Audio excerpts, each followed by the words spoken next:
Les députés de la majorité veulent s'attaquer aux conditions d'octroi des crédits immobiliers et donc à l'autorité qui les fixe, le Haut Conseil de stabilité financière.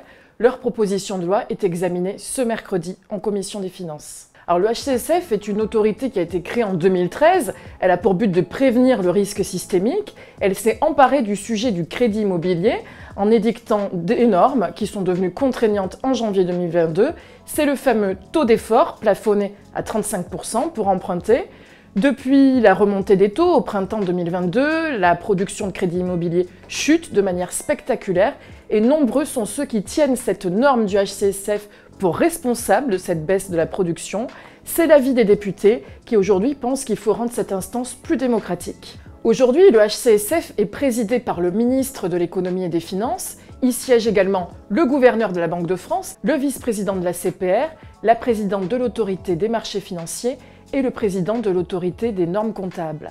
Alors il n'y a pas d'élus, mais il y a néanmoins des personnalités indépendantes qui sont nommées en partie par le président du Sénat, le président de l'Assemblée, la dernière étant nommée par le ministre. Ce sont des économistes et elles sont totalement indépendantes, sans conflit d'intérêts et ne sont pas rémunérées. Cette proposition de loi fait grincer des dents parce que ses détracteurs, en l'occurrence les économistes, la Banque de France, disent qu'on va mettre à mal l'indépendance du HCSF. D'ailleurs, les autorités de régulation internationale recommandent en la matière que ce type d'autorité macroprudentielle soit indépendante des organes politiques et de l'industrie financière. Or, j'ai interviewé Hélène Rey, économiste qui siège au HCSF. Elle pense qu'on risque de rendre le HCSF perméable aux lobbies, que ce soit les courtiers, les banques, les gérants d'actifs, et qu'il faudrait donc solliciter l'avis de la Banque centrale européenne si jamais ce texte est adopté.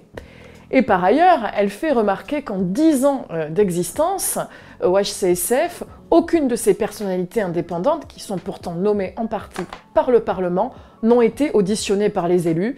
Il faudrait donc peut-être commencer par là et organiser une consultation plus régulière.